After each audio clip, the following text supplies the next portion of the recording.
Economics कर रहे हैं हम। आज का टॉपिक है केंद्र राज्य वित्तीय संबंध, सेंटर स्टेट फाइनेंशियल रिलेशन। ठीक है, जब भी कभी आपसे बोलेगा केंद्र राज्य संबंध संविधान के किस भाग में है, तो आपने बोलना भाग 11 में है। क्या बोलना है? भाग 11 में है। लेकिन भाग 11 में दो प्रकार के ही संबंध दिए गए हैं। एक दिए गए हैं कौन से? विधायी संबंध, और एक दिए गए हैं प्रशासनिक संबंध। जब बात विधायी संबंध की करेगा, केंद्र राज्य विधायी संबंध किस आर्टिकल से किस आर्टिकल के बीच में, तो भाग तो 11 हो गया उनका, लेकिन आर्टिकल आप बोलेंगे 245 से 255। क्या बोलेंगे? दूसरा पूछेगा वो केंद्र राज्य प्रशासनिक संबंध, एडमिनिस्ट्रेटिव रिलेशन जो होते हैं, तब आपने बोलना है कि 246 से लेकर और 256 से लेकर और 263 के बीच में। ठीक है, फिर आपसे पूछेगा तीसरा जो संबंध है केंद्र राज्य वित्तीय संबंध, वो संविधान के किस भाग में है, तब आपने बोलना भाग 12 में है। भाग 12 की हेडिंग जो है वित्त, संपत्ति, संविदाएं और वाद है, finance, property, contracts and suits. ठीक है, इस हेडिंग को देखकर ये पता नहीं चलता कि इसके अंदर क्या होगा, केंद्र राज्य वित्तीय संबंध होगा, लेकिन केंद्र राज्य वित्तीय संबंध भाग 12 में है। आर्टिकल कहां से कहां तक है? इसमें लिखा हुआ है 264 से 293। वैसे कई जगह पे आप पढ़ेंगे 268 से 293। क्या पढ़ेंगे? 268 से 293। इतना समझ में आ गया? तो अब यही बोल रहा हूं कि भारतीय संविधान में केंद्र और राज्यों के मध्य मुख्यतः 3 प्रकार के संबंधों की व्यवस्था दी गई है। विधायी संबंध, लेजिस्लेटिव रिलेशन, इसके आगे लिखे भाग 11, भाग 11 लिख लीजिए, इन्होंने नहीं लिखा हुआ है, और 245 से 255 ये लिख दीजिए, आर्टिकल 245 से 255। दूसरा देगा वो प्रशासनिक संबंध यानी एडमिनिस्ट्रेटिव रिलेशन, उसके आगे लिखे 256 से 263। ठीक है, उसमें भी भाग 11 लिखना है, दूसरे वाले में भी भाग 11, 256 से 263।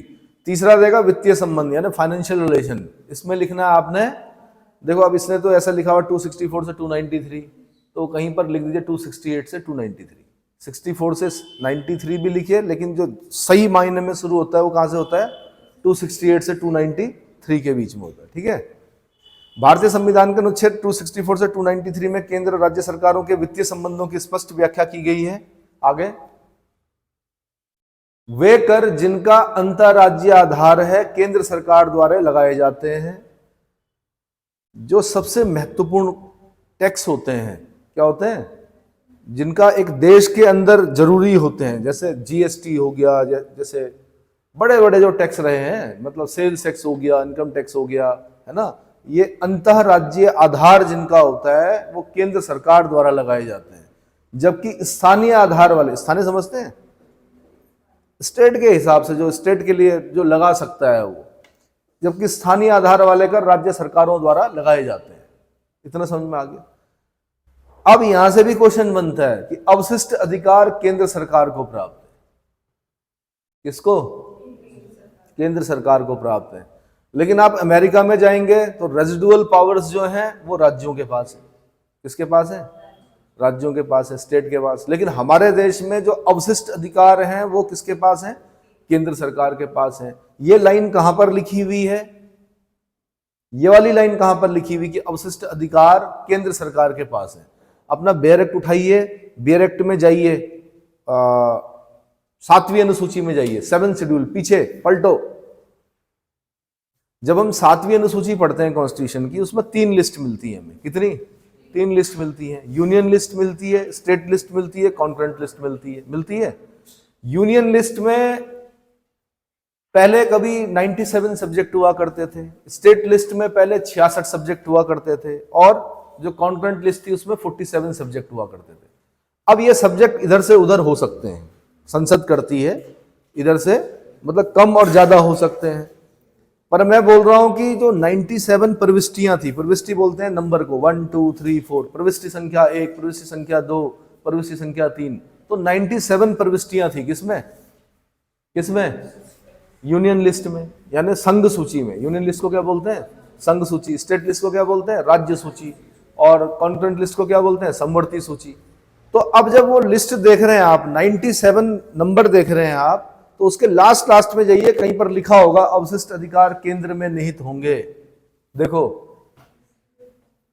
जाओ तो लास्ट में जाओ, 97वें नंबर पे जाओ, प्रविष्टि संख्या 97 के आसपास 96, 97 के आसपास चेक कीजिए, कुछ लिखा हुआ है। मैं आपको किताब पढ़ना भी सिखा रहा हूं, कैसे पढ़ते हैं किताब को। क्या आपको संघ सूची मिल गई? संघ सूची मिल गई?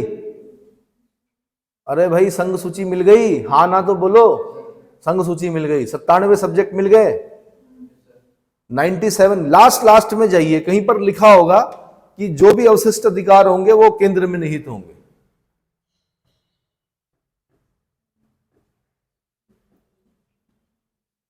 मिला? मुझे बता दीजिए क्या क्या लिखा हुआ 97वें नंबर पे, क्या लिखा हुआ 96 पे, क्या लिखा हुआ है?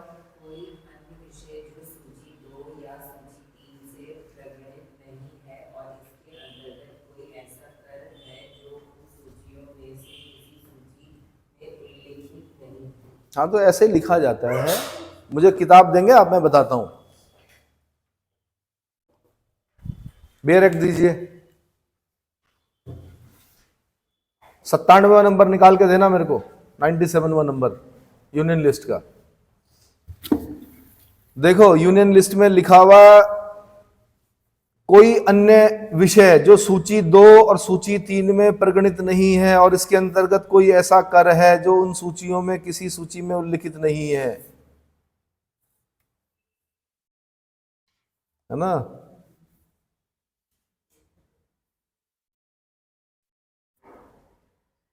तो 97 नंबर पे जो इसने लिखा ना, इसका मतलब क्या हुआ? इसका मतलब ये हुआ सूची 2 का मतलब हो गया स्टेट लिस्ट और सूची 3 का मतलब हो गया कॉन्करेंट लिस्ट। तो ये कहना चाह रहा है कि जो ना तो स्टेट लिस्ट में है ना कॉन्करेंट लिस्ट में है, तो वो कहां होगा? 97वें नंबर पे। ये लाइन डायरेक्ट नहीं लिखी, लेकिन लिख दिया कि अवशिष्ट अधिकार जो होंगे केंद्र को प्राप्त होंगे, मतलब यूनियन लिस्ट में होंगे वो विषय। किसमें होंगे? अब आपका काम यह है, आपके लिए होमवर्क है कि इस समय यूनियन लिस्ट में कितने सब्जेक्ट हैं, स्टेट लिस्ट में कितने हैं, बिना सोचे समझे मत आंसर देना, घटते बढ़ते रहते हैं। एग्जैक्ट बताना मुझको कि यूनियन लिस्ट में इस समय कितने सब्जेक्ट हैं। पहले भी 97 थे ना, अब कितने हैं? स्टेट लिस्ट में पहले 66 सब्जेक्ट थे, अब कितने हैं? कॉन्करेंट लिस्ट में पहले 47 सब्जेक्ट थे, अब कितने हैं? इतना समझ में आ गया? तो ये जो लास्ट लाइन इसने 97वें नंबर पे, यूनियन लिस्ट के 97 नंबर पे बोला, any other matters not enumerated in list 2 and list 3 including any tax not mentioned in either of those list. जो इन लिस्टों में नहीं है वो कहां होगा? वो भी केंद्र में ही निहित होगा। समझ में आ गया? अरे भाई समझ में आया? ठीक। तो ये भी अपने आप में प्रश्न है कि अवशिष्ट अधिकार किसमें किसको प्राप्त है? आंसर केंद्र सरकार को प्राप्त है। इसको हल्के में मत लेना, ये क्वेश्चन है अपने आप का यूपीएससी का कभी। लेकिन अगर यूएसए में पूछेगा तब आपने बोलना राज्यों में नहीं थे। ठीक है। अब केंद्रीय राजस्व का वितरण, इसको 16 नंबर लिख देना भाई ऊपर। सबसे पहले 16 नंबर का क्वेश्चन है पीसीएस का।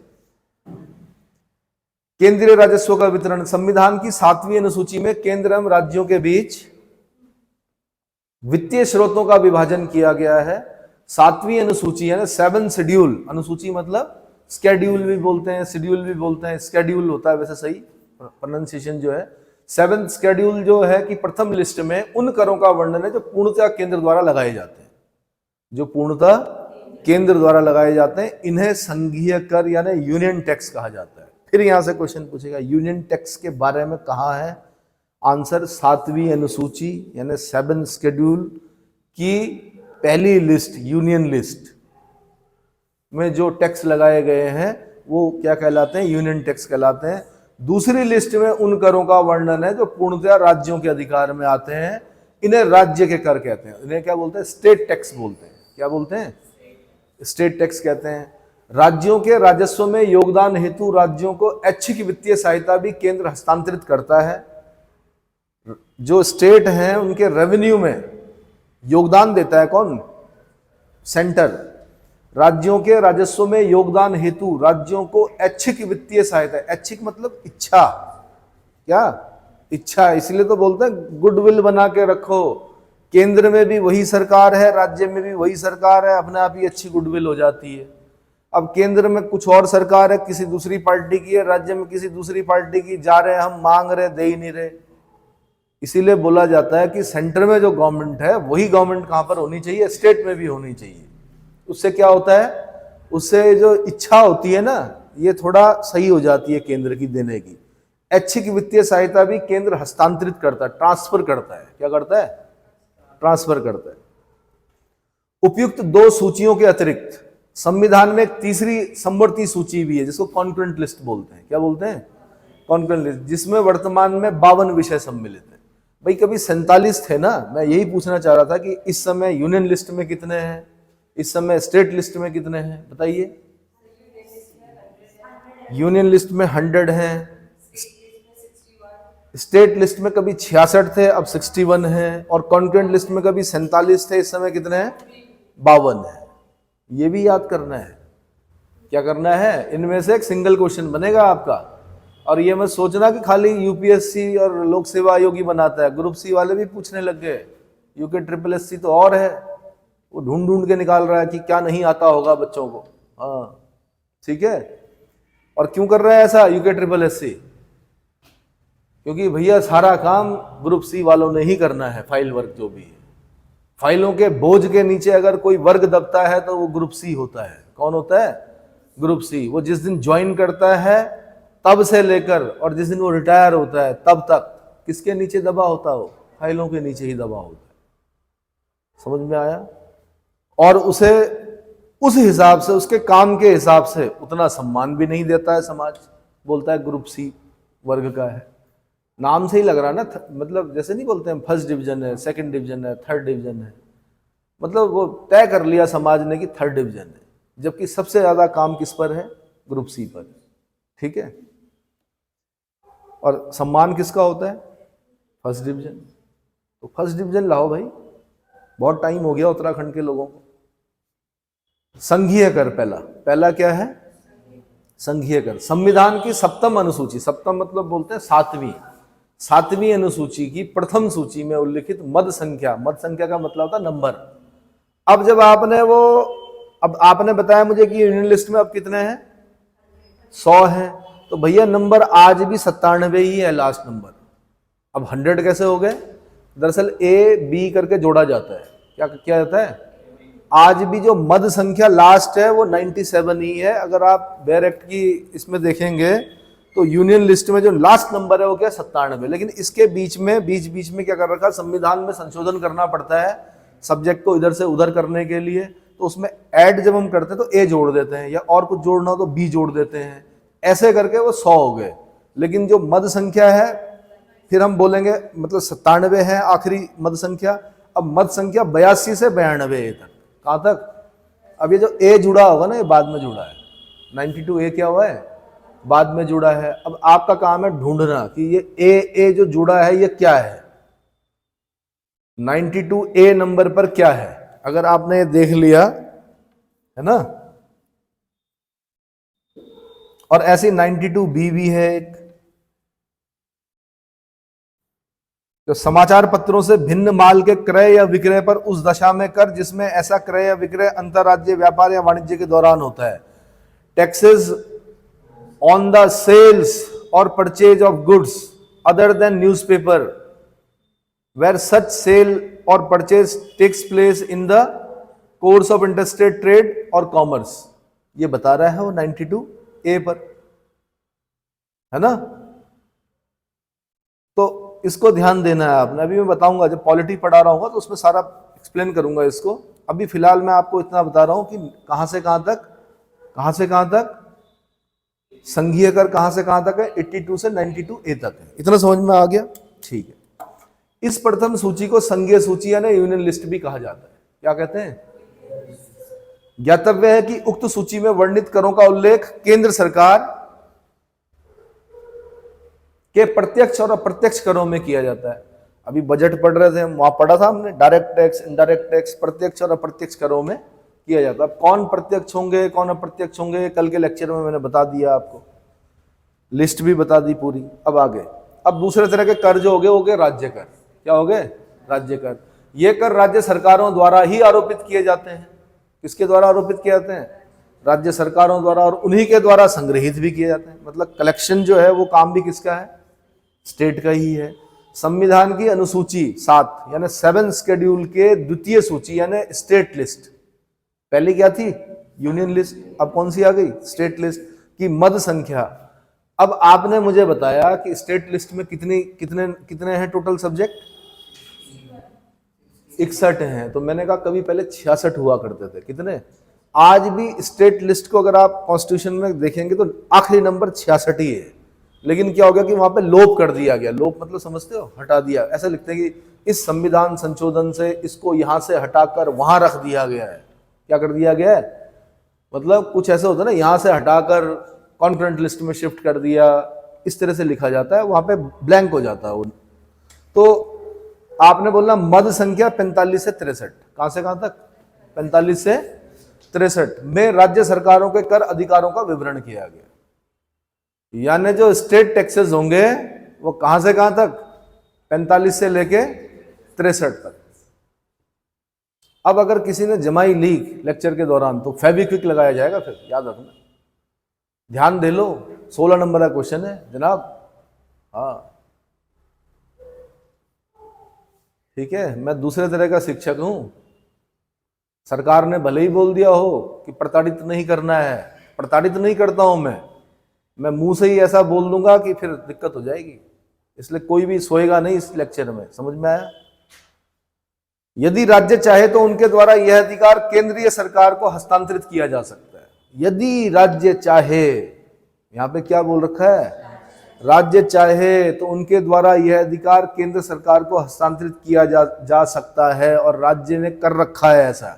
कुछ स्टेट्स हैं, कुछ राज्य हैं, उन्होंने अपने राज्य करों का किसको हस्तांतरित, मतलब किसको वो कर दिया, सेंटर को कर रखा है।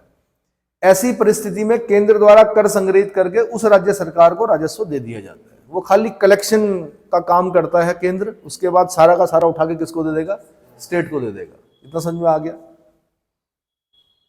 भारत में अब एग्जाम्पल देखो, भारत में पश्चिम बंगाल और जम्मू कश्मीर के अलावा समस्त राज्य सरकारों ने, ऊपर कीजिए, जम्मू कश्मीर तो अब बड़ा आनंद आता है पढ़ने में। अब जम्मू कश्मीर कभी राज्य पढ़ते थे हम, अब वो यूनियन टेरिटरी है तो अब वो तो उसको पढ़ना ना पढ़ना बराबर है, पर बंगाल बोल सकते हैं। समस्त राज्य सरकारों ने कृषि भूमि पर संपदा शुल्क, किस पर, कृषि भूमि पर संपदा शुल्क, इसको खास 2 बार अंडरलाइन कीजिए, वसूल करने का अधिकार केंद्र सरकार को दे रखा है। किसको दे रखा है, और केंद्र सरकार वसूलती है और उसके बाद राज्य को दे देती है। तो समझ में आ गया। ज्ञातव्य है कि राज्य करों का भी उल्लेख प्रत्यक्ष और अप्रत्यक्ष करों में किया जाता है। राज्य की भी हमने डायरेक्ट इनडायरेक्ट टैक्सेस पढ़े, ठीक है। अब है गैर कर राजस्व का वितरण। वही हम बोल रहे थे कल की, सरकार 2 तरह से कमाती है, कर लगाकर, एक बिना कर लगाकर। फिर मैंने बोला भी था आपसे कि बिना कर लगाकर कैसे, माना केंद्र को कर नहीं लगाना है पर कमाई करनी है, तो रेल चलाएगी, डाक विभाग चलाएगी, वहां से भी तो कमाई करेगी। तो ऐसे राजस्व गैर कर राजस्व में आते हैं। किसमें आते हैं, तो अब गैर कर राजस्व का वितरण। ए, केंद्रीय सरकार को गैर कर राजस्व में निम्नलिखित क्षेत्रों से प्राप्त आय को सम्मिलित किया जाता है। नंबर 1 रेलवे, नंबर 2 पोस्ट तथा टेलीग्राफ, ठीक है। इसमें एक डिपार्टमेंट तो बंद हो चुका है शायद, कौन सा, टेलीग्राम पहले आते थे, फौज में सुनते थे हम लोग की फैमिली सीरियस कम सून, बस इतना ही लिखा होता था। फैमिली सीरियस मीन्स घर में कोई सदस्य क्या है, बीमार है। फौज में अगर छुट्टी चाहिए होती थी तो टेलीग्राम आता था वहां फौज में, तो अगर लिख दिया फैमिली सीरियस, बस इतना लिख दिया तो समझ लो छुट्टी सैंक्शन हो गई। क्या हो गई, क्योंकि परिवार, फौज में भी माना जाता है कि परिवार ठीक है, देश सबसे ऊपर है, लेकिन परिवार की भी क्या करनी है, रक्षा करनी है। तो ये विभाग तो बंद हो गया है। पोस्ट ऑफिस अभी भी चलते हैं। प्रसारण, क्या प्रसारण, अफीम, ओपीएम जिसे बोलते हैं, पता है ना अफीम, जितने भी कफ सिरप होते हैं उसमें अफीम होता है। चलन एवं टकसाल, केंद्रीय सरकार के औद्योगिक एवं वाणिज्यिक उपक्रम। अब केंद्र सरकार के औद्योगिक वाणिज्यिक उपक्रम क्या हो सकते हैं भाई, आपके नजदीक में है, BHEL है, केंद्र सरकार का क्या है, किसका है, सेंटर का है। आपका ONGC है देहरादून में, किसका है, केंद्र का है। पहले आईडीपीएल हुआ करता था, अब तो आईडीपीएल बंद हो गया, Indian drugs and pharmaceutical limited. वो आपका किसका, केंद्र का था। तो केंद्र सरकार के औद्योगिक एवं वाणिज्यिक उपक्रम जो कि केंद्र सरकार के क्षेत्राधिकार के अंतर्गत आते हैं। इतना समझ में आ गया। दूसरा, राज्य सरकारों के गैर कर राजस्व कहां से आता है? निम्नलिखित क्षेत्रों से प्राप्त आमद को सम्मिलित किया जाता है। जैसे वन, राज्य का गैर राजस्व कहां से आएगा? वनों पर टैक्स थोड़े लगाता है वो, लेकिन वनों से कमाई करता है। सिंचाई से, वाणिज्यिक और औद्योगिक उपक्रमों से, इसके भी तो वाणिज्यिक औद्योगिक उपक्रम होते हैं। उत्तराखंड की सरकार की फैक्ट्री होती, लीसा फैक्ट्री है माना, तो लीसा बन रहा वहां पे, जितना भी लीसा, ये चीड़ के पेड़ों से लीसा निकाला जा रहा है, तो सरकार का ठेका पड़ता है उसमें। लीसा बेचती है सरकार, क्या करती है, फिर उसमें से तारपीन का तेल निकलता है। सरकार हमारी बुरांस का जूस भी बनाती है, छोटे छोटे होते हैं ना सरकारी वो होते हैं, और माल्टे का जूस बनाती है। तो छोटे छोटे उपक्रम, बड़े भी हो सकते हैं सरकार के, बड़े स्टेट जो होंगे उनके बड़े उपक्रम होंगे, छोटे स्टेट के छोटे उपक्रम होते हैं, जो कि राज्य सरकारों के क्षेत्राधिकार के अंतर्गत आते हैं। ठीक है। अब गहरे समुद्री क्षेत्रों में मत्स्य पालन तथा सिल्क आदि, भाई सिल्क से भी कमाती है सरकार। आप जाइए देहरादून से आके प्रेमनगर में जाइए, सिल्क का है वहां पर। अब हमारे यहाँ समुद्र तो है नहीं, लेकिन जिन राज्यों के पास समुद्र है वो मत्स्य पालन भी करेगा, मत्स्यन भी करेगा, वहां से भी कमाएगा। हमारी सरकार भी कमाती है। टिहरी झील है, मछली पकड़ने का ठेका पड़ता है। कौन मछली निकालेगा? ऐसे थोड़े कि कोई भी जाएगा कांटा डालेगा मछली पकड़ लेगा, जाल डालेगा मछली। सरकार का क्या निकलता है? टेंडर निकलता है, उसमें जिसको अधिकार मिलेगा वो मछली पकड़ेगा उसमें से। समझ में आया? चलिए जी आगे। फिर क्या है? नीचे नीचे। अब राज्यों को आय हस्तांतरण, आय का क्या करना है? हस्तांतरण करना है राज्यों को। भारतीय संविधान में राज्यों को वित्तीय अल्पता के परिप्रेक्ष्य में आय हस्तांतरण के 3 प्रमुख माध्यम है। नंबर 1, मतलब राज्यों को कमाई कहां से होती है? नंबर 1, केंद्रीय करों में हिस्सा। जो केंद्र के कर होंगे उसमें राज्यों का हिस्सा देना पड़ता है। क्या करना पड़ता है? राज्यों का हिस्सा देना पड़ता है। जैसे जीएसटी सुनते होंगे आप, सीजीएसटी अलग होता है, एसजीएसटी अलग होता है, पढ़ा है? सीजीएसटी अलग होगा सेंटर का, एसजीएसटी अलग होगा, आधा आधा होता है ना, सीजीएसटी एसजीएसटी, पढ़ा है? तो जो एसजीएसटी होगा वो स्टेट के बटेगा। वो सहायतार्थ अनुदान, जो केंद्र है वो राज्यों को अनुदान भी देती है। क्या करती है? अनुदान देती है। तीसरा, जनोपयोगी कार्यों के लिए ऋण। राज्य क्या करते हैं? ऋण भी लेते हैं। किससे? राज्य वर्ल्ड बैंक में नहीं जा सकते ऋण लेने के लिए, राज्य को केंद्र सरकार के पास जाना पड़ेगा कि साहब हमें क्या कीजिए, ऋण दे दीजिए, क्या दीजिए, लोन दीजिए हमें। और लेकिन ऐसे ही नहीं मिलते लोन, दिखाना भी पड़ता है पहले कि हमारा क्या consolidated fund of the state इतना है, हमें कृपया क्या कीजिए, ऋण दीजिए। क्या कीजिए? ऋण दीजिए। तो 3 तरीके ये हो गए। इन 3 तरीकों को, मतलब 3 जो सोर्सेज हैं उनको पढ़ना आपने, 3 माध्यम। पहला, कर विभाजन। संविधान में कर विभाजन की 4 प्रमुख रीतियां दिखाई गई है। कितनी? नंबर 1, संविधान के अनुच्छेद 268 में उन करों का उल्लेख किया गया जो केंद्र द्वारा लगाए जाते हैं परंतु राज्य सरकार द्वारा एकत्रित किए जाते हैं तथा प्रयुक्त किए जाते हैं। अब इसमें क्योंकि ये याद होता नहीं जल्दी से, तो आपने क्या करना, आर्टिकल 268 लिखिए, उसके आगे लिखिए CSS। क्या लिखिए? याद हो जाएगा हमेशा के लिए। यानी आर्टिकल 268 में मतलब सेंटर ने लगाया, यानी केंद्र ने उस कर को लगाया, स्टेट ने उसको क्या किया, वसूला, मतलब एकत्र किया, या क्या बोल सकते हैं, वसूला। एक आम शब्द में हम जो बोलते हैं कि वसूल किया किसने, स्टेट ने। और आम भाषा में बोल रहा हूं, स्टेट ने ही खाया। मेंस में मत लिखना इस भाषा में, मेंस में ये वाला भाषा यूज करना, पर याद करने के लिए कि सेंटर ने लगाया, केंद्र ने लगाया, राज्य ने वसूला, राज्य ने खाया।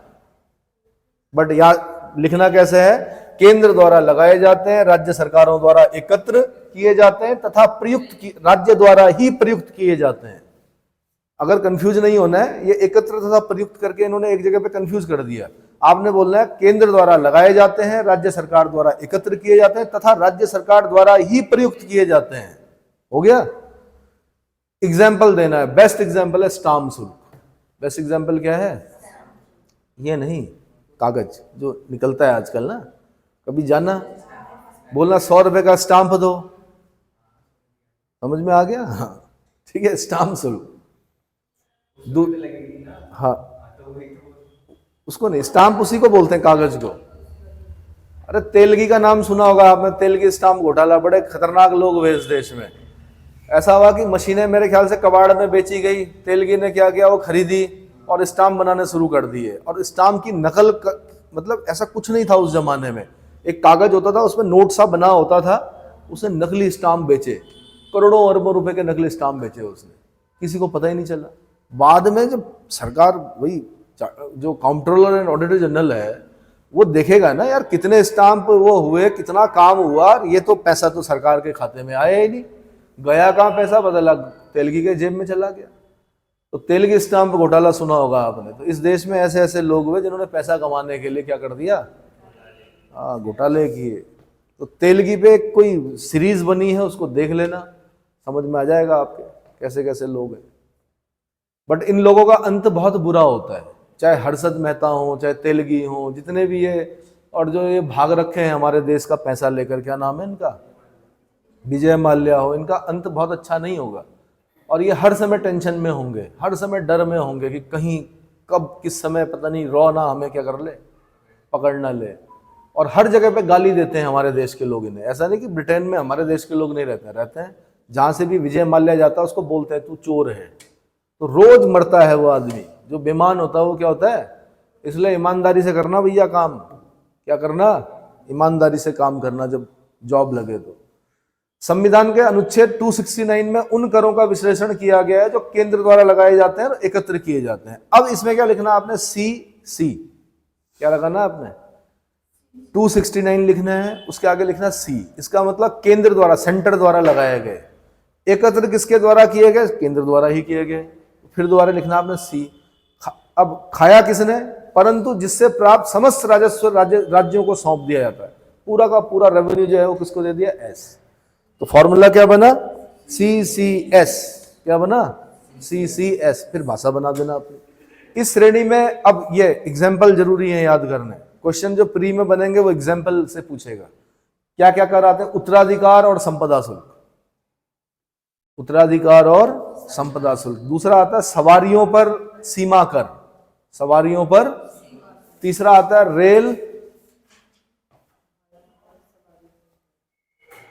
रेल भाड़ा और सवारियों पर कर, रेल भाड़ा और सवारियों पर कर। अगला आता है साझा बाजार में किए गए सौदों पर कर। तो 4 एग्जाम्पल हो गए आपके CCS के, किसके, केंद्र ने लगाया, केंद्र ने वसूला और स्टेट को दे दिया, ठीक है। अब अगला संविधान के अनुच्छेद, अब फिर 270 पे आ गए हम। पहले किस पे आए थे, 268 पे, फिर किस पे आए, 269 पे, अब किस पे आए, 270 पे। इसमें क्या पढ़ना है, उन करों का विश्लेषण है जो केंद्र सरकार द्वारा लगाए जाते हैं, इसका मतलब सी लिखना है। केंद्र सरकार द्वारा लगाए जाते हैं मतलब सेंटर द्वारा लगाए जाते हैं, सी। एकत्र किए जाते हैं मतलब फिर दोबारा सी। परंतु जिनसे प्राप्त राजस्व राज्यों में बांट दिया जाता है, इसका मतलब C&S। कुछ केंद्र अपने पास भी रखेगी, CCS नहीं होगा इसमें, C&S होना चाहिए, C&S होना चाहिए, ठीक है। जैसे आयकर, इनकम टैक्स, जैसे आयकर पूरा नहीं देती है राज्यों को। अगला संविधान का आर्टिकल अब 271 नहीं आता है, 272 आता है। अब उन करों का उल्लेख है जो केंद्र सरकार द्वारा लगाए जाते हैं, इसका मतलब सी। फिर एकत्र किए जाते हैं, इसका मतलब सी। परंतु संसद की स्वीकृति पर राज्यों में इसका कुछ अंश बांट दिया जाता है, कुछ अंश, ये भी C&S है।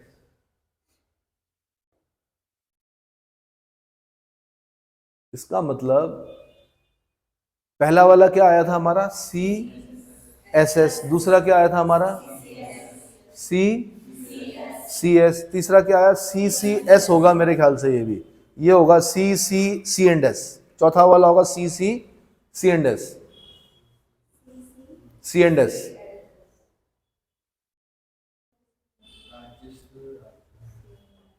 ये लिख रहा है राज्यों में बांट दिया जाता है, तो CCS आएगा यहां पर। लेकिन यहां पर ये लिखा ना कुछ अंश बांटा जाता है, इसका मतलब कुछ अंश बांटा जाता है, कुछ अंश केंद्र अपने पास रखता है, इसलिए यहां पर सी एंड एस आएगा। सी एंड एस, यानी केंद्र ने लगाया, केंद्र ने वसूला, केंद्र और राज्यों के बीच में दोनों ने खाया, मिल बांट के, है ना।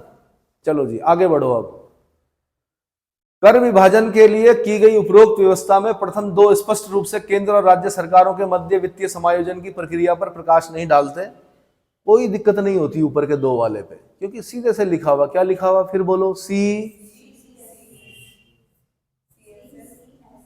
पहला वाला सीधी सी बात है, जब लिखा हुआ केंद्र ने लगाया, राज्य ने वसूला, राज्य ने खाया, किसी को कोई प्रॉब्लम नहीं है। दूसरे वाले में क्या लिखा हुआ, CCS, उसमें भी कोई प्रॉब्लम नहीं है। प्रॉब्लम लास्ट के दो में आती थी। अब क्या होता है देखो, और उसे प्रभावित नहीं करते। इस प्रकार के करों के संदर्भ में विभिन्न राज्यों की प्राप्ति सुनिश्चित रहती है। यहाँ केंद्र सरकार केवल एजेंसी कार्य संपादन करती है और इस प्रक्रिया में कर भार न्यूनतम करने और समरूपता लाने में सहायता मिलती है।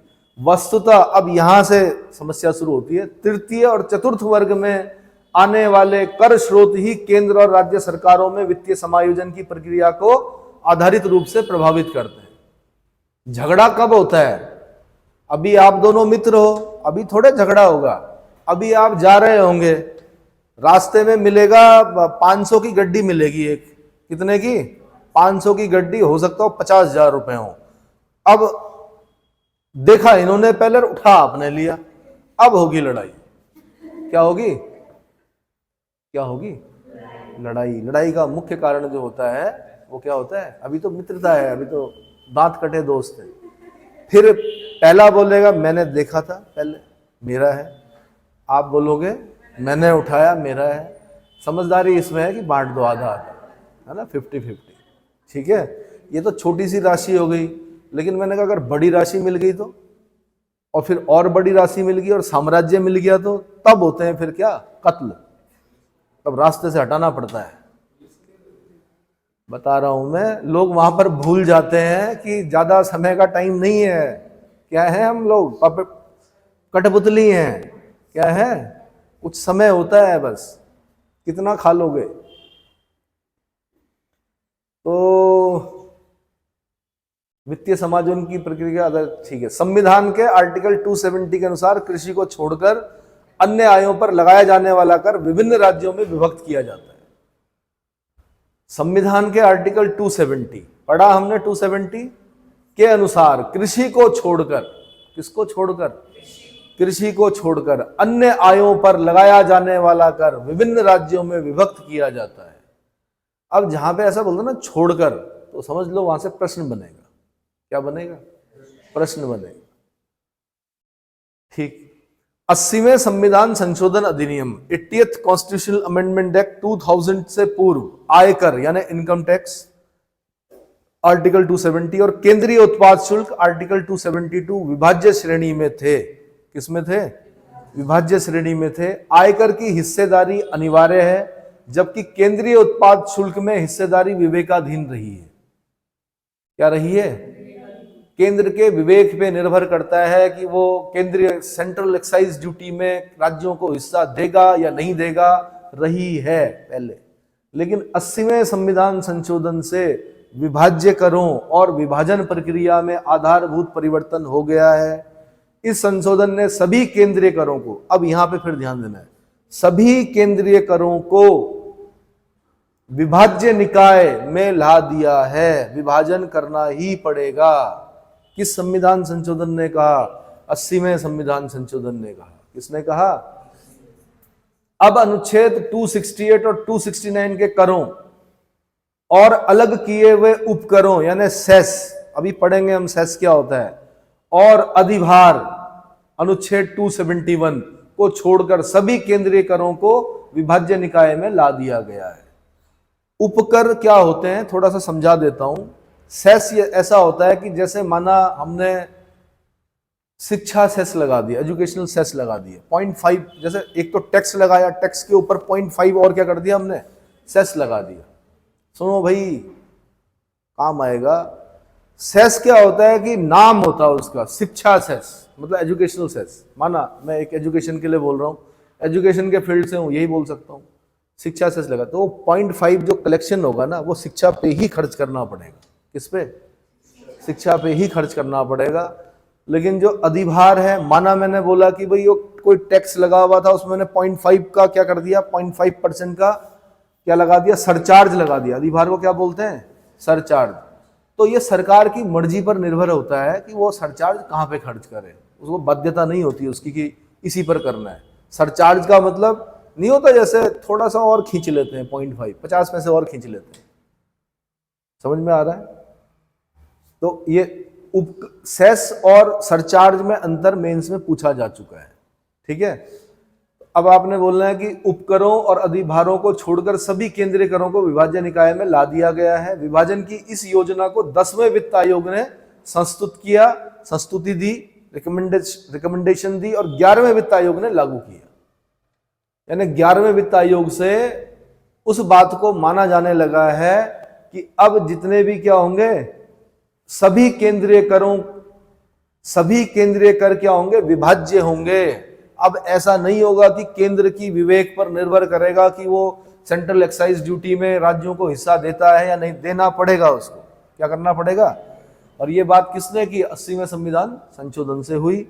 10वें वित्त आयोग ने संस्तुति की और 11वें वित्त आयोग ने उसको लागू कर दिया। क्लियर हो गया? क्या हिंदी इतनी कठिन है? दरिद्र भाषा है? बहुत समृद्ध भाषा है, ग्रीवाण भाषा है, देव भाषा है भाई। संस्कृत से निकली हुई हिंदी है ना, देवनागरी लिपि है हमारी। संविधान की 7वीं अनुसूची के अनुसार सेवाओं पर कर लगाने की शक्ति केंद्र सरकार को प्रदान की गई। संविधान के अनुच्छेद 268A के अनुसार सेवा कर वित्त आयोग की सीमा से बाहर है। सेवा कर वित्त आयोग की सीमा से बाहर है। फाइनेंस कमीशन, ठीक है। संविधान के 88वें संविधान संशोधन के अधिसूचित होने के बाद यदि सेवा कर के लिए कोई कानून बनाया जाता है तो उसमें यह अवश्य सुनिश्चित किया जाना चाहिए कि कानून के अंतर्गत राज्यों द्वारा प्राप्त किया जाने वाला राजस्व उस हिस्से से कम नहीं होना चाहिए। आगे दिखाइए। जो उस स्थिति में राज्य को मिलता था जबकि समूचे सेवा कर से प्राप्त राशि विभाज्य राशि का, दरअसल क्या था पहले, सर्विस टैक्स है जैसे, तो माना स्टेट को 10 रुपए मिल रहे थे, अब क्या है कि केंद्र ने लगाना शुरू कर दिया। क्या जीएसटी में इतने साल क्यों लगे? जीएसटी में इतने साल इसलिए लगे कि सेवा कर लगाने का अधिकार केंद्र को नहीं था, पहले केंद्र को दिया गया। गुड्स पर और सर्विस पर फिर एक साथ लगाना था, जीएसटी जो लगाना था, गुड्स और सर्विस दोनों पर क्या करना था, एक साथ लगाना था। अब उसको लगाने के लिए संसद के पास शक्ति होनी चाहिए थी। पहले संसद को शक्ति संपन्न किया गया कि भैया सेवा कर भी अब आप लगाओ। कौन? संसद लगाएगी। तब आया जीएसटी। तो 10 साल ऐसे ही थोड़े लगे। किसमें? जीएसटी में। जीएसटी इसी सरकार की देन नहीं है, पुरानी सरकारों की भी देन है, जिन्होंने सोचा था कि हम सबसे बड़ा परिवर्तन लेके आएंगे। किसमें? अर्थव्यवस्था में सबसे बड़ा परिवर्तन जो है वो जीएसटी है आज तक का, जब से देश आजाद हुआ है। समझ में आया? तो लेकिन ये बोला कि पहले राज्य 10 रुपए कमा रहा था, अब ठीक है जीएसटी लग गया तो अब वो 10 रुपए से कम नहीं होना चाहिए। किसका हिस्सा? राज्य का। जब बंटवारा होगा, अब क्योंकि केंद्र लगा रहा है तो केंद्र के हिसाब से बंटवारा होगा, तो एसजीएसटी जो होगा वो 10 रुपए से कम नहीं होना चाहिए किसी भी हाल में। ये बताना चाह रहा, बहुत इंपॉर्टेंट नहीं है, क्योंकि केंद्र राज्य जब वित्तीय संबंध हम लिखेंगे 250 शब्दों में लिखना होता, बहुत सारी कटिंग करनी होती है। वो मैं मेंस में बता दूंगा आपको कैसे कैसे, पर मैं ये बोल रहा हूँ कि अभी से इसको पढ़ना शुरू कर दो क्योंकि 16 नंबर का क्वेश्चन है। अब दूसरा उसने बोला सहायता अनुदान। क्या बोला था? 3 तरीके होते हैं ना, 3 तरीके बताए थे उसने। एक तो कर, दूसरा ग्रांट्स, तीसरे नंबर का, दूसरे नंबर का। स्टार्टिंग में जब हमने पढ़ा था कि राज्यों को कैसे प्राप्त होगा, ऋण। तीसरा है ऋण, तीसरा हम क्या पढ़ेंगे? ऋण। अभी हम पढ़ रहे ग्रांट्स, दूसरे नंबर पे पहुंच गए हम। वो हेडिंग जो थी 3। अब सहायता अनुदान। संविधान के आर्टिकल 275 के प्रावधानों के अनुसार संसद को यह अधिकार दिया गया कि भारत की संचित निधि से कंसोलिडेटेड फंड ऑफ इंडिया से राज्यों को सहायतार्थ अनुदान प्रदान कर सकती है कौन? केंद्र। कौन? किस आर्टिकल में कहा गया है? 275 में कहा गया है कि केंद्र राज्यों को सहायता अनुदान दे सकता है। समझ में आ गया?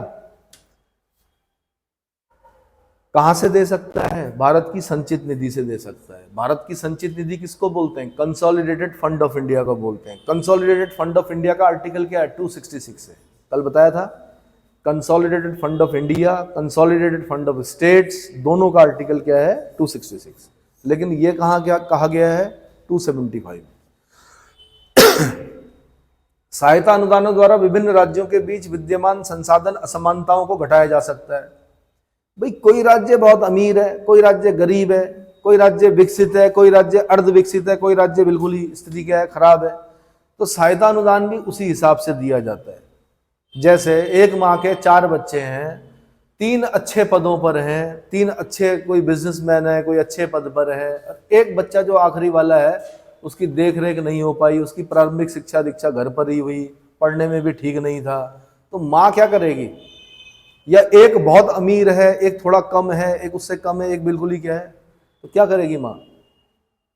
किस तरह से बंटवारा करेगी? अरे छोटे वाले का ज्यादा ध्यान रखेगी, बड़े वाले से जो आएगा ना डब्बा मिठाई का, वो छोटे वाले के लिए रखेगी, सबसे वाले के लिए। क्यों रखेगी? ये सोच के कि भाई इसकी वित्तीय स्थिति ठीक नहीं है, इसके बच्चे पता नहीं मिठाई खा रहे कि नहीं खा रहे दिवाली में, तो जो भी 3 जगह से आएगा वो कहाँ देगी? ऐसे ही हमारी जो सरकार होती है वो देखती है कि विभिन्न राज्यों के बीच विद्यमान संसाधन असमानता क्या देखती है?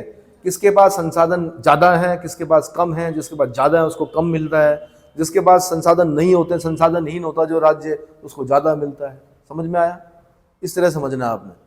संविधान लिखना मत ऐसा मेंस में भाई, कहीं लिख दिया आपने कि माँ ने दिवाली के मिठाई के डब्बे सबसे छोटे, मेंस में ऐसा नहीं लिखा जाता है, तो समझाने के लिए कर रहा हूं। संविधान के अनुच्छेद 282 के अनुसार यह प्रावधान है कि केंद्र सरकार किसी सामाजिक कार्य हेतु, फिर दोबारा जो यहाँ पे मेन चीज है वो क्या है? केंद्र सरकार किसी सामाजिक कार्य हेतु किसके लिए अनुदान प्रदान कर सकती है। कहां लिखा हुआ? 282 में कहां लिखा हुआ? लेकिन मेन जो याद रखना आपने, सामाजिक कार्य हेतु, क्या याद करना है?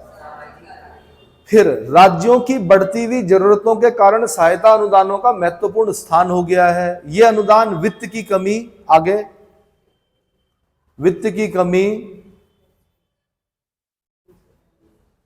के अतिरिक्त और गैर योजनागत कार्यों के लिए होते हैं। किसके लिए होते हैं? गैर योजनागत कार्यों के लिए होते हैं। गैर योजनागत कार्यों के लिए अनुदान वित्त आयोग की सिफारिश के अनुसार दिया जाता है। नॉन प्लान्ड एक्सपेंडिचर जो होते हैं स्टेट के, उसके लिए जो अनुदान मिलेगा वो कहां से मिलेगा? वित्त आयोग की सिफारिशों पर। वित्त आयोग तो पता है ना भाई, फाइनेंस कमीशन पता है, क्या आर्टिकल है इसका? 280। इसका आर्टिकल क्या है? वित्त आयोग कहां पढ़ते हैं हम? आर्टिकल 280 में पढ़ते हैं कॉन्स्टिट्यूशन में। कहां पे पढ़ते हैं? वो अपनी रिकमेंडेशन देता है। अभी पॉलिटी में पढ़ना है आपने। वित्त आयोग का एक अध्यक्ष होता है, 4 अन्य सदस्य होते हैं, 5 की यानी अध्यक्ष की और जो 4 सदस्य होते हैं उनकी क्या पढ़नी पड़ेगी आपको? क्वालिफिकेशन पढ़नी पड़ेगी। और यहाँ क्वालिफिकेशन ऐसे नहीं होती कि ग्रेजुएट होना चाहिए और ये होना चाहिए, कंप्यूटर में डिप्लोमा, ये नहीं होती। वहाँ पर कुछ और क्वालिफिकेशन होती है, उन क्वालिफिकेशन को पढ़ना होता है। और उसके बाद अध्यक्ष और 4 सदस्यों के नाम याद होने चाहिए आपको। क्या होने चाहिए? थोड़ा सा बता देता हूँ एक्स्ट्रा कि आपने क्या करना, घर जाके आज लिखना 280 वाला आर्टिकल उठाना, उसमें देखना वित्त आयोग मिलेगा। वित्त आयोग में एक अध्यक्ष होगा, 4 अन्य सदस्य होंगे। उस अध्यक्ष की क्वालिफिकेशन क्या होगी? 4 अन्य सदस्यों की क्वालिफिकेशन क्या होगी? वित्त आयोग का अध्यक्ष कौन है इस समय? 4 अन्य सदस्य कौन है? कौन से नंबर का वित्त आयोग चल रहा है? क्या पढ़ना है आपने? कौन से नंबर का वित्त आयोग चल रहा है और उसकी रिकमेंडेशन कब से कब तक क्या होगी? क्या होगी भैया? वित्त आयोग अभी काम कर रहा होगा ना, लेकिन रिकमेंडेशन उसकी चलेगी 2026 से स्टार्ट होगी। कब से? 2000। समझ में आया? कहां पर पहुंचे हम? और योजनागत कार्यों के लिए अनुदान सामान्यतः योजना आयोग द्वारा आवंटित किया जाता है। किसके द्वारा? अब योजना आयोग तो बीते समय की बात हो गई, तो अब आप नीति आयोग बोलेंगे। क्या बोलेंगे?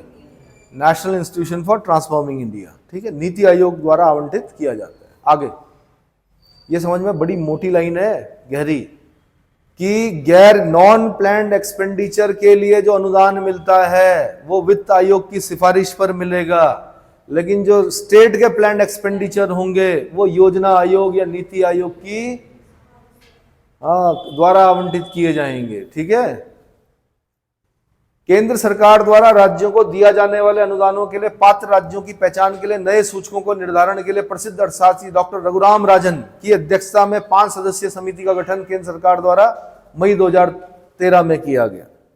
भाई ऐसा है ना, राज्यों को अनुदान देना है, कौन राज्य कितना पात्र है, किसको कितना देना है, कौन बताएगा? कोई कमेटी बताएगी ना, कोई आयोग बताएगा। तो ये कमेटी बनाई गई एक, उसके अध्यक्ष कौन थे? रघुराम जी राजन थे। डॉक्टर रघुराम जी राजन बड़े इंटेलेक्चुअल आदमी है, उनकी अध्यक्षता में 5 सदस्य, ये भी कम नहीं होंगे।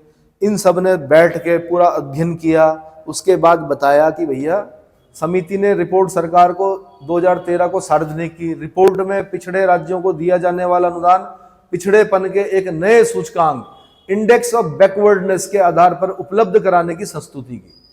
बात सही है, जो बैकवर्ड है जो स्टेट, उसको अनुदान उस हिसाब से मिलना चाहिए ना।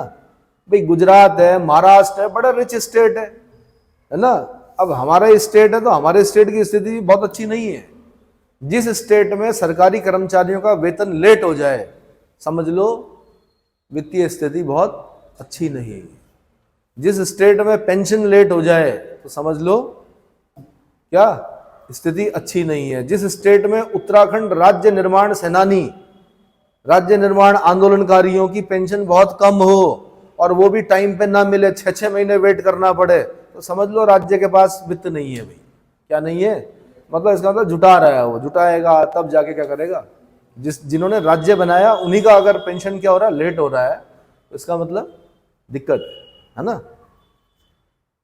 अच्छा जी, पिछड़ेपन के लिए एक नए सूचकांक इंडेक्स ऑफ बैकवर्डनेस के आधार पर उपलब्ध, रघुराम जी राजन याद रखना आपने, ठीक है, उपलब्ध कराने की संस्तुति की गई है। प्रति व्यक्ति मासिक उपभोग व्यय, monthly per capita consumption expenditure, शिक्षा, स्वास्थ्य, आवासीय, क्या है ये, सुख सुविधाएं, निर्धनता दर, महिला साक्षरता, कुल जनसंख्या में अनुसूचित जाति जनजाति की जनसंख्या का प्रतिशत, शहरीकरण, वित्तीय समावेशन व फिजिकल कनेक्टिविटी सहित 10 समान भारांश वाले सूचकों के औसत के आधार पर तैयार किए गए पिछड़ेपन सूचकांक के आधार पर देश के सभी 28 राज्यों को 3 विभिन्न श्रेणियों में समिति ने वर्गीकृत किया। इन सब चीजों को देखा गया, कितनी निर्धनता है। अब भाई कुछ राज्य तो इतनी निर्धनता है कि आपने चाट खाया, पत्ता फेंका, 8-10 बच्चे उस पर झपटे और वो पत्ता चाटा उन्होंने, इतनी निर्धनता भी है। हंसो मत भाई, पेन्यूरी, एक्सट्रीम पॉवर्टी नहीं देखी है आपने, है ना। कसूर मेरा नहीं, रोटी की कसम, भूख की दुनिया में ईमान बदल जाते हैं, सुना है। जब भूख लगती है, आप लोगों को नहीं पता आप समृद्ध हो, लेकिन गरीबी क्या होती है हम लोगों ने जब भारत भ्रमण किया तब जाके पता चला अन्य राज्यों में कि भाई उत्तराखंड तो उस मामले में तो है, यहाँ कम से कम ठंड से नहीं मरता आदमी और भूख से नहीं मरता है। और ऋषिकेश तो एक ऐसी जगह है, यहाँ भूखा मर ही नहीं सकता आदमी। क्यों? क्योंकि यहाँ अन्न क्षेत्र है, यहाँ साधु संत हैं, यहाँ कई क्या बोलते हैं, इतने आश्रम हैं कि कहीं भी जाओगे, गुरुद्वारा साहब है, जाओगे खाना मिलेगा, भूखा नहीं मरेगा आदमी, है ना। और कई आश्रम तो ऐसे हैं जहां आपको खाने के बाद जलेबी भी मिलेगी। कमाल की बात है, कहाँ कौन देता है ऐसा। इसीलिए जो लोग मानसिक विक्षिप्त होते हैं ना, उन लोगों को लोग ट्रेन में बिठाकर या तो हरिद्वार में छोड़ देते हैं या ऋषिकेश में छोड़ देते हैं। इसीलिए आपने देखा होगा कुछ विक्षिप्त लोग जो होंगे, मानसिक विक्षिप्त होंगे, वो लोग दिखेंगे बहुत सारे यहाँ पर। ये बोला जाता है कि यार धार्मिक लोग रहते हैं यहाँ पर और बड़े अच्छे लोग रहते हैं, कोई ना कोई खाना दे ही देगा, मतलब मरेगा नहीं जल्दी से भूख से, है ना। तो ये है। चलो जी आगे। तो 28 राज्यों में 3 विभिन्न श्रेणियों में समिति ने वर्गीकृत, इन 10 राज्यों को सर्वाधिक पिछड़े राज्यों की श्रेणी में रखा गया। अब भैया देख लेना ये 10 राज्य कौन से हैं, कहीं हमारा राज्य तो नहीं है इसमें। अगर ऐसा है तो बड़ा चिंताजनक है। ठीक है। अधिकतम एक मूल्य वाले सूचकांक में इन राज्यों का पिछड़ापन सूचकांक 0.6 से अधिक बताया गया है तथा इनमें सर्वाधिक पिछड़ा राज्य ओडिशा को माना गया। सबसे पिछड़ा राज्य कौन? उड़ीसा। अब उसके कारण होते हैं, जो राज्य हर साल चक्रवातों से प्रभावित हो, आपने मकान बनाया, चक्रवात आया, उड़ गया, फिर नए सिरे से आपने क्या किया, वो राज्य गरीब होगा। समझ में आया? वो तो शुक्र है कि जगन्नाथपुरी का मंदिर है, इसलिए क्या है, कई लोगों के भोजन की व्यवस्था कहाँ होती है? जगन्नाथपुरी में होती है। कहा जाता है आज तक वहां कम नहीं पड़ा क्या? भोजन। किसान अपनी पहली फसल का पहला वो जगन्नाथपुरी जी को देता है। ठीक है। तो जिसके पश्चात क्रमशः बिहार, मध्य प्रदेश, छत्तीसगढ़ का स्थान। इसका तो उड़ीसा, बिहार, मध्य प्रदेश, छत्तीसगढ़, ये जितने भी लेबर दिखते हैं आपको, बिहार से क्यों दिखते हैं, झारखंड से क्यों दिखते हैं, छत्तीसगढ़ से क्यों दिखते हैं? गरीबी है भाई, इतनी क्या है? गरीबी। हाँ, लेकिन उस गरीबी में भी उन लोगों को बुद्ध का आशीर्वाद प्राप्त है, चाणक्य का आशीर्वाद प्राप्त है, आईएएस बनते हैं।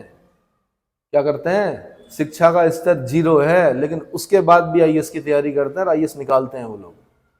अब मैं यही बोलता हूं कि उत्तराखंड में सब कुछ होने के बाद भी क्या है, यूपीएससी के बारे में सोच ही नहीं रहे लोग। चलो, 11 राज्य जिनका पिछड़ापन सूचकांक 0.4 से 0.6 के बीच में कम विकसित राज्य के रूप में आगे राजन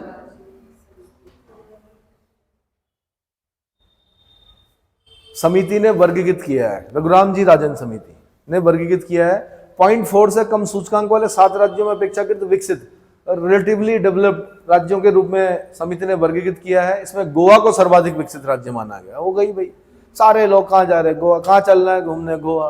तो जहां पर्यटक जाएगा तो वहां की इकोनॉमी तो अपने आप ही क्या हो जाएगी? बढ़िया हो जाएगी, है ना। गोवा को सर्वाधिक विकसित राज्य अपने नए सूचकांक के आधार पर समिति ने बताया है। रघुराम जी राजन ने कहा गोवा सबसे विकसित, जबकि उसके बाद के 3 राज्य केरल विकसित बताया, तमिलनाडु, पंजाब। अरे पंजाब में जाओ भाई, पर कैपिटा इनकम जबरदस्त जिसे बोलते हैं, है ना। काम करने से नहीं शर्माते हैं ना। उन्होंने मनरेगा आने के बाद काम नहीं छोड़ा, राशन की दुकानों में लाइन नहीं लगाई, अपने खेत नहीं छोड़े उन्होंने, खेती बाड़ी करते हैं, पशु पालते हैं। कितनी भैंसें हैं, हरियाणा में जाएंगे आप तो 3 गाड़ियां खड़ी होंगी, फॉर्च्यूनर होगी, एक ऑडी होगी और एक और होगी। बड़ी कौन सी गाड़ी होती है भैया? अरे स्कॉर्पियो नहीं, स्कॉर्पियो तो अब रेंज रोवर होगी। एक 3 गाड़ियां होंगी। आप पूछेंगे क्या करते हैं? 100 भैंसे हैं जी। क्या है जी? 100 भैंसे। अरे स्कूटी स्प्लेंडर नहीं पूछते वो लोग। क्या चलता है? स्प्लेंडर मतलब?